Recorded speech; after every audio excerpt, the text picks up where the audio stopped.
play some riffs, see what you can guess what we're talking about today. The riffs might sound kind of queer because I am kind of holding this guitar in a weird position because of the way I'm sitting.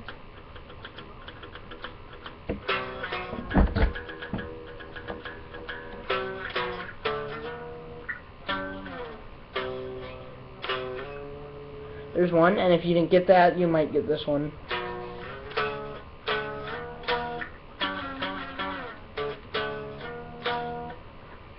And here's the last one, or no.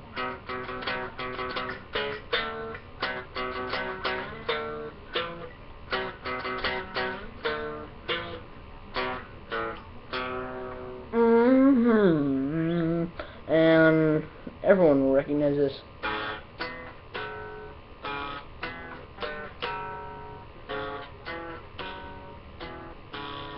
Or maybe it's...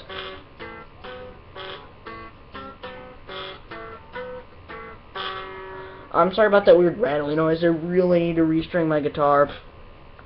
So yeah, I hope those riffs gave you an idea of what we're going to be talking about today, and I'm not going to show my ugly face today. So yeah, let's get right into it. If you didn't guess, I'm doing pretty much everything that's Dio and Ozzy Osbourne related, which would be Black Sabbath, Deep Purple, and Rainbow. And of course Dio, like the band. I already said that because I'm cool. So yeah, Black Sabbath. Black Sabbath's debut album, pretty good. It has one of my favorites, Black Sabbath, on it, which is really easy to play on guitar. You'd be surprised. No, you really wouldn't, because it doesn't sound hard either. NIB, The Wizard, ton of good songs. Moving on.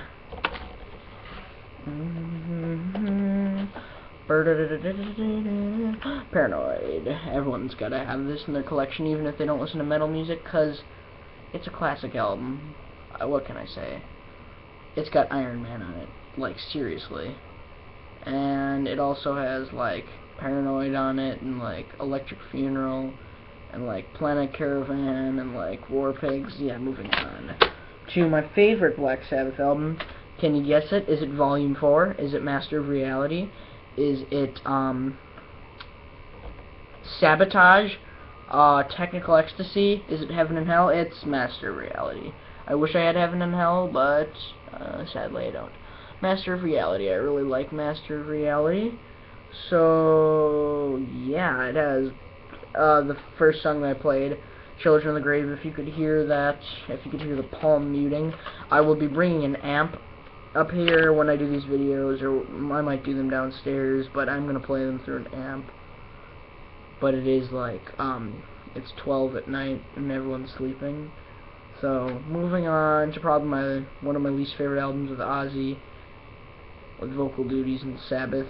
Volume 4, really good. I got this in a $5 pile, so not really much of a loss. As Changes, Supernaut, Snowblind, some really cool songs. I really like his voice on this album, though. On that album, I mean. Moving on, I think this is... yeah, this is 13. Don't really have much to say about that. I think this is my only Black Sabbath, Dio, or Heaven and Hell, I guess you'd say. So I think it's Black Sabbath, the Dio years, yeah. Just making sure that's what it was.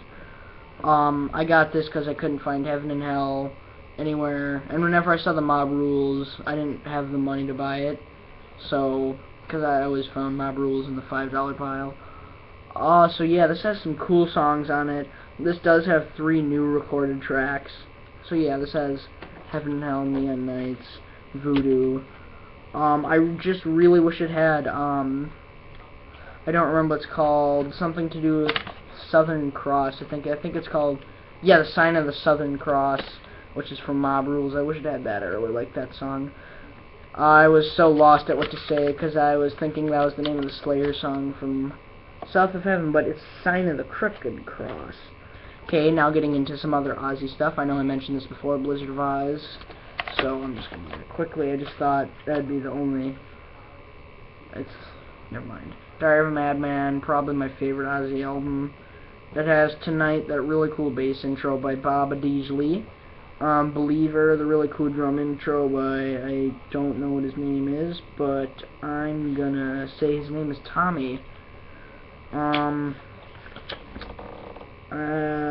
No, it's not his name at all. His name is L. Kerslake. I don't know what that stands for.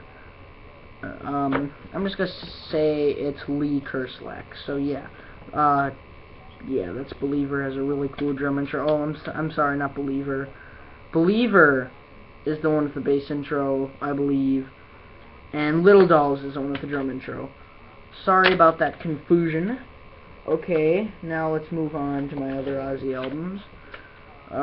Some ones I have with Zakk Wylde that don't have the booklets because I got these when I was like 5. So I'd always take out the booklets and I must have just lost them. No Rest for the Wicked, if you couldn't tell already. Has some of my favorite songs on it. This is after Jake E. Lee departed, so Zakk Wylde. I probably already said that. It has 2 bonus tracks. It has Miracle Man Live, and my dad would never let me listen to that because he said the F word in that. He's like, how are we all fucking doing tonight, or something like that, but now my dad doesn't care. No More Tears. Yeah, that was when I was like 5, because I was really into Ozzy and Black Sabbath when I was like in 2nd grade. But that was a long time ago. No More Tears, probably my 2nd favorite. Either next to Ultimate Sin or Diary of a Madman, depends on the day, really. Depends on the day, really, not depends on the day, really. Yeah, this is another one that I got when I was really young. I was really skeptical about buying this since I didn't know any of the songs from it. But I bought it, and I was not disappointed. The title track, No More Tears, is probably one of my favorite Ozzy songs of all time. Okay, right, let's go to Deep Purple Machine Head. I really only bought this because I've heard it was a classic album and it was only $5, and it didn't really disappoint me. It had Highway Star, Maybe I'm a Leo, Smoke on the Water, Space Trucking. Those are all really good songs. So yeah, Machine Head. And after the departure of Deep Purple, Ritchie Blackmore formed this really good band that I like with Dio in it. That's why this is here, because it has Dio in it, Ronnie James Dio. And this is Rainbow, Ritchie Blackmore's Rainbow, really good album.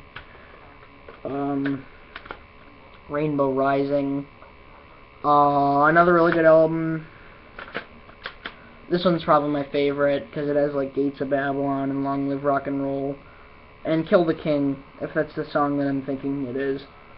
So yeah, that was the last studio album with Ronnie James Dio too, but this is the other Rainbow album I thought that I had, so I just added this to the pile, but it's still kind of related to Dio.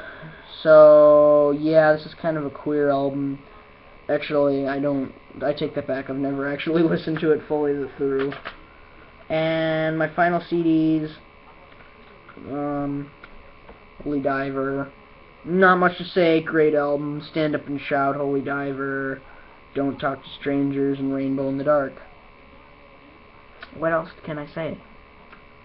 And The Last in Line, which has We Rock, The Last in Line, and I haven't really listened to the rest of the album at all. So yeah. That's the ending to this video. Let's see if I have anything else more that I can go through. No, so bye. I'll see you with the next part. I don't remember what part video this is.